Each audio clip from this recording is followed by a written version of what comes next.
So today we are going to start a new chapter that is written by Annie Frank, and the chapter name is From the Diary of Annie Frank. तो Anne Frank ने जब world war 2 का समय था उस समय इन्होंने अपनी बात को कहा और अपनी सारी कहानी को वर्ल्ड वॉर 2 के समय जो भी हुआ जैसा हुआ उन्होंने यहाँ लिखने की कोशिश की है। हम देखेंगे यहाँ पे जो एनी फ्रैंक है वो है कौन। एक जीव टीनेजर है और इनसे बहुत नाजी लोग जो थे, जो जर्मन लोग थे, वो इन जीव लोगों से बहुत ज़्यादा नफ़रत करते थे। ये कहानी हमें उसी समय की याद दिलाती है। इन्होंने उस समय एक डायरी लिखी और ये लोग रहने के लिए छुपी हुई जगहों पर रहा करते थे ताकि कोई इन्हें नाजी आर्मी का व्यक्ति या कोई नाजी जर्मन सेना इन्हें ना देख ले।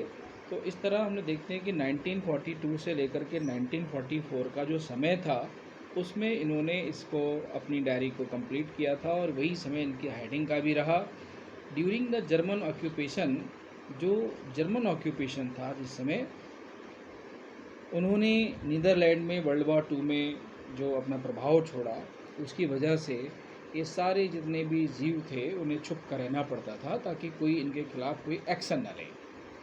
The book which was first published in 1947, पहली बार जो बुक पब्लिश हुई है 1947 में, 2 years आफ्टर एनीज डेथ। और देखिए बुक छपने का जो समय है वो है एनी की मौत के 2 साल बाद। एनी की मौत के 2 साल बाद ये बुक छपी थी और ये कंसंट्रेशन रूम में रहती थी। कंसंट्रेशन कैंप था जहाँ ये लोग रहते थे और उस कंसंट्रेशन कैंप में मतलब बहुत ही बुरी स्थिति थी, लोगों को बहुत ही बुरी कंडीशन में लोग रखते थे, जिसमें कि बहुत ज़्यादा जीने की जो रिक्वायरमेंट्स थी, जो बेसिक एमिनिटीज़ होती हैं वो भी अवेलेबल नहीं थी लोगों के लिए। बहुत प्रॉब्लम आप कह सकते हो। एक छोटे से रूम में कई सारी फैमिलीज को इकट्ठे रख देना, 24 घंटे में एक बार पानी देना, बहुत सारी नाज़ी आर्मी ने यातनाएं कर रखी थी। तो हम देखेंगे इसमें ये सारी चीज़ें हुई। और अब सवाल उठता है कि एनी के फादर ने इसमें क्या रोल प्ले किया। तो एनी के जो फादर हैं उनका नाम है ऑटो और उन्होंने ही एक बड़ा रोल प्ले किया, क्योंकि एनी की मौत के बाद कौन था उस डायरी का जो ओनर या उस डायरी को पब्लिश कराने में हेल्प करने वाला, तो उसके फादर ने बहुत बड़ा रोल प्ले किया था। उन्होंने अपनी डॉटर की राइटिंग को पब्लिश करवाने में बहुत बड़ा रोल प्ले किया और ये एक हिस्टोरिकल मेमोयर की तरह याद की जाती है। एक ऐतिहासिक स्मृति यादगार के तौर पे उन्होंने इसे पब्लिश करवाया। और अगर मैं कैरेक्टर्स की बात करूं तो इनके मदर भी हैं, फादर भी हैं इसमें और इनकी सिस्टर भी है, ठीक है। लेकिन जो ओवरऑल कैरेक्टर है मेन, जिसमें हम पूरी कहानी में छाप देखते हैं, वो एनी फ्रैंक का ही आता है। तो मैं यहाँ पर एनी फ्रैंक की ही बात करूँगा। इसके बाद हम देखेंगे कि इस मेन कैरेक्टर ने क्या किया है। इस मेन कैरेक्टर ने, जिसका नाम हम बोल रहे हैं आपको एनी फ्रैंक, ये कहाँ रहती थी? हॉलैंड में रहती थी। इनका जो निवास स्थान है वो हॉलैंड है, ये हॉलैंड में रहती थी। और हिटलर ने क्या किया था? इन्वेडेड। हिटलर इन्वेडेड का मतलब होता है कि बाहर से कोई व्यक्ति आकर क्या करता है? आक्रमण करके। इन्वेड का मतलब होता है अटैक करके, है ना, अटैक करके किसी दूसरे की कंट्री में चले जाना, दैट इज़ इन्वेडेड, है ना, कैप्चर कर लेना। दूसरे की टेरिटरी को कैप्चर करने के लिए जो लोग आगे बढ़ जाते हैं, दैट इज़ इन्वेडेड। तो in this chapter we see Frank father and mother left her and her sister to her grandma. उन्होंने उसको और उसके सिस्टर को किसके साथ छोड़ा था? उनकी दादी माँ के साथ उन्होंने छोड़ा था। The main turning point is that, अगर हम कहानी में टर्निंग पॉइंट की बात करें तो हम देखेंगे she was gifted a diary on her 13 birthday. ये एक मेन पॉइंट है, इसे आपको 1 मार्क्स और 2 मार्क्स के लिए याद रखना पड़ेगा। ये 1 मार्क्स में और 2 मार्क्स में दोनों में काउंट होता है, ठीक है। तो उसको क्या गिफ्ट किया गया? डायरी गिफ्ट की गई। कौन से एज में उसको गिफ्ट की गई है? उसके 13th बर्थडे पर उसको गिफ्ट किया गया है। और उसने तब से अपनी डायरी के साथ ऐसी दोस्ती की कि डायरी का नाम उसने क्या रखा? किटी नाम रखा। उसकी डायरी का नाम है किटी। देखिए मैंने इसको डिफरेंट कलर से यहाँ पे शो भी किया है। The name of the diary was kitty and made it her best friend. तो कभी कभी यहाँ पर भी 1 मार्क्स का एक क्वेश्चन आ जाता है कि बेस्ट फ्रेंड कौन था, तो जवाब होगा किटी। और ये पूछा जा सकता है कि किटी क्या है, तो जवाब होगा कि किटी एक डायरी है।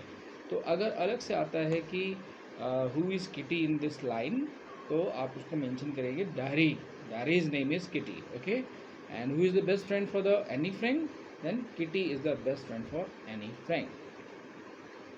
अब हम बात करते हैं बेस्ट फ्रेंड। किटी हो गई, किटी डायरी हो गई, और ये लोग इसकी कहाँ मदद करते हैं?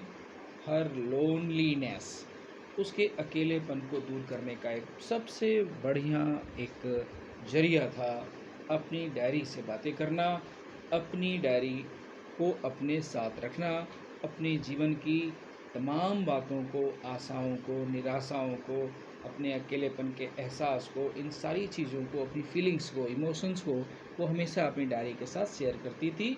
तो इससे जो उसका लोनलीनेस था वो दूर हो जाता था, रिमूव हो जाता था।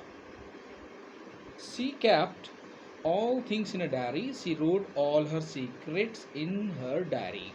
अपनी सारी जीवन की कहानियों को, सीक्रेट्स को वो डायरी में लिखा करती थी। कौन? Frank, Anne Frank. तो Anne Frank was very close to her grand माँ। और एक और ख़ास बात थी फ्रैंक के कैरेक्टर में कि वो अपनी दादी माँ से बहुत प्यार करती थी। सबसे क्लोज फ्रेंड की बात की जाए तो दादी माँ थी। किसके लिए? एनी फ्रैंक के लिए दादी माँ उसकी बेस्ट फ्रेंड थी। She felt very much alone. She felt very much alone when her grandmother died. अब देखिए, ये आप इसको कह सकते हो कि हाँ, ये एक टर्निंग पॉइंट आ जाता है हमारी एनी के जीवन में, जब उसने अपनी दादी माँ को खो दिया। तो ये जो दादी माँ की डेथ है, ये कहीं ना कहीं उसको अकेला छोड़ देती है, अकेलेपन का एहसास कराती है। They lived in hiding for many years to survive. बहुत बहुत लंबे टाइम तक इन्हें हाइडिंग करना पड़ा, छुप कर रहने पड़ा, सर्वाइवर के लिए, अपनी ज़िंदगी को चलाने के लिए कि कैसे सर्वाइव करेंगे। Every teacher loved her. देखिए एक और ख़ास बात आ रही है यहाँ पे, ये भी 1 मार्क्स के लिए है, और मिस्टर कीजिंग का पॉइंट आने वाला है, ये भी 1 मार्क्स का है, और यहाँ पे हाफ मार्क्स भी जुड़ते हैं। तो अब आप देख सकते हैं कि हर टीचर तो उसे बहुत प्यार करता था। एक्सेप्ट लिखा हुआ है यहाँ पे। एक्सेप्ट मतलब जो कीजिंग है, जो मैथ के टीचर हैं, इसे याद रखिएगा। ये भी पॉइंट यहाँ पे बनता है 1 मार्क्स के लिए कि which subject was taught by Mr Keesing. And question आपका अगर इस तरह से आ जाता है, then you will say that he taught math, he was a mathematic teacher. वो एक मैथ को पढ़ाने वाले टीचर थे। मिस्टर कीजिंग गॉट एनॉयड, अक्सर नाराज़ हो जाते थे, because she was very talkative girl. तो अभी यहाँ पे 1 मार्क्स का क्वेश्चन आ सकता है कि भाई ये एनॉयड होने की रीज़न क्या है, तो जवाब है एनी फ्रैंक का टॉकेटिव होना। अब आता है कि भाई टॉकेटिव का मतलब क्या है, तो टॉकेटिव का मतलब होता है बातूनी, जो लोग बहुत ज़्यादा बात करते हैं। देखिए मैंने यहाँ लिखा है बातूनी, तो ये जो बातूनी मैंने लिखा है, टॉकेटिव का मतलब बताया है a person who talk very much all time if you are busy in talking, then such people are called talkative person. So talkative girl was the characterized quality for Annie Frank. Here हम देखेंगे कि कैसे mister Keesing ने उसको talkative girl का एक identity दे रखी है।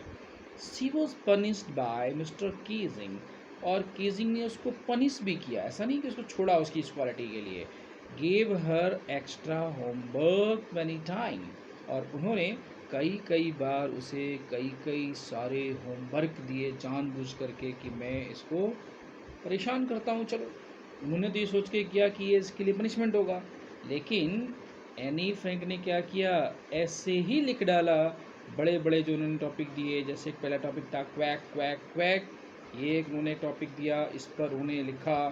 फिर मिस्ट्रेस चैटरबॉक्स ये टॉपिक दिया, उन्होंने उस पर भी लिखा। तो इस तरीके से जब वो लिख लिया करती थी और ला कर के मिस्टर केजिंग के सामने रखती थी, तो मिस्टर केजिंग के लिए देखिए मैंने वर्ड यूज़ किया है ह्यूमिलिएटेड मिस्टर केजिंग। आपको टीचर आपको पनिशमेंट दे रहा हो और आप बहुत ही बेहतरीन शब्दों में, अच्छे अच्छे शब्दों में ला कर के लिख के दोगे अपने टीचर को उस पर एस्से को, तो टीचर थोड़ा सा ह्यूमिलिएट तो होता ही है कि भाई मैंने इसको एज ए पनिशमेंट दिया कि शायद ये टॉपिक पे ना लिख पाए। लेकिन एनी फ्रैंक चूँकि उसके अंदर लिखने की क्वालिटी थी, बहुत अच्छा लिख लेती थी। तो अब मिस्टर कीजिंग ने क्या किया, as a reward allowed her to talk, उन्होंने उसको टॉकिंग करने के लिए ही अलाउ कर दिया कि ठीक है now you can talk. Because भाई उन्होंने उसको पनिशमेंट दिया, उसको चेक किया और उसने उनकी जो दी हुई पनिशमेंट की चीज़ें थी, जो कंडीशन थी, उन कंडीशंस को उसने क्या किया, फुलफ़िल कर दिया। तो जब आप किसी की कंडीशन पर खरे उतर जाते हो तो एज ए रिवार्ड आपको क्या मिलता है, एज ए रिवार्ड आपको क्या मिलता है, एज ए रिवार्ड आपको रिलैक्सेशन मिल जाता है। तो यहाँ पे जो रिलैक्सेशन मिल रहा है वो किसको मिल रहा है, वो रिलैक्सेशन मिल रहा है फ्रैंक को। और किस बात का, कि now you are allowed to talk, अब आप टॉकिंग कर सकते हैं। उनको रिलीव कर दिया एक्स्ट्रा होमवर्क से भी। रिलीव का मतलब क्या होता है कि अब आपने उसको फ्री कर दिया है ना, रिलीव का मतलब होता है फ्री कर दिया आपने, कोई ज़रूरत नहीं है आपको एक्स्ट्रा होमवर्क करने की। तो इस तरह आपने देखा कि इफ़ यू आर डेडिकेटेड, मैं यहाँ पे डेडिकेटेड यूज़ करूँगा, किसके लिए यूज़ करूँगा, यहाँ डेडिकेटेड में यूज़ करूँगा फ्रैंक के लिए, क्योंकि फ्रैंक ने अपना डेडिकेशन तो कम से कम दिखाया ना। ये डेडिकेशन किसके लिए है, ये डेडिकेशन है बच्चों उसकी राइटिंग के लिए। ये जो राइटिंग है ये हॉबी है, ये किसकी हॉबी है, ये एनी फ्रैंक की हॉबी है। और ये हमें इसकी डायरी के फॉर्मेट में नज़र आता है। अभी मैंने आपको बताया डायरी का नाम क्या है, किटी। तो ये याद रखिएगा, ये टर्निंग पॉइंट में आता है।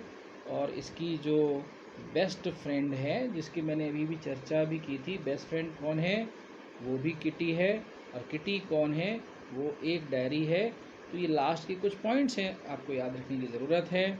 और इसको पब्लिश कराने में किसका बड़ा रोल है, आपको याद होगा भी स्टार्टिंग में पॉइंट मैंने बोला था, तो इनके फादर ने उसमें बहुत बड़ा रोल प्ले किया था। और फादर का नाम क्या है, ऑटो। और इन्होंने बहुत बड़ा रोल प्ले किया था ये बनाने के लिए, ठीक है। तो इस तरह से इस कहानी ने हमको ये शिक्षा दी है कि अगर हम अपने किसी काम को अच्छे और पॉजिटिव व्यू के साथ करते हैं, है ना, पॉजिटिव थॉट के साथ करते हैं, तो कभी कभी हमारे द्वारा किया हुआ वर्क हमारे लिए मील का पत्थर साबित होता है। जैसा कि एनी फ्रैंक के पनिशमेंट वाले रोल में भी हम देखेंगे कि कहीं ना कहीं एनी फ्रैंक के लिए उसकी लाइफ को एक नया पायदान देता है। तो आप भी अपनी कोई क्वालिटी है उसको निखारने का काम करिए। हो सकता है कि दूसरों के लिए बुरी हो, लेकिन कहीं ना कहीं आपको एक अच्छे पायदान पर ले जा सकती है। लेकिन वो पॉजिटिव वे में ही होनी चाहिए, जैसा कि हम एनी फ्रैंक के केस में देखते हैं कि वो टॉकेटिव तो थी, लेकिन एज ए पनिशमेंट उसने जो भी उसको मिला उसने उसको कंप्लीट करके दिखा दिया।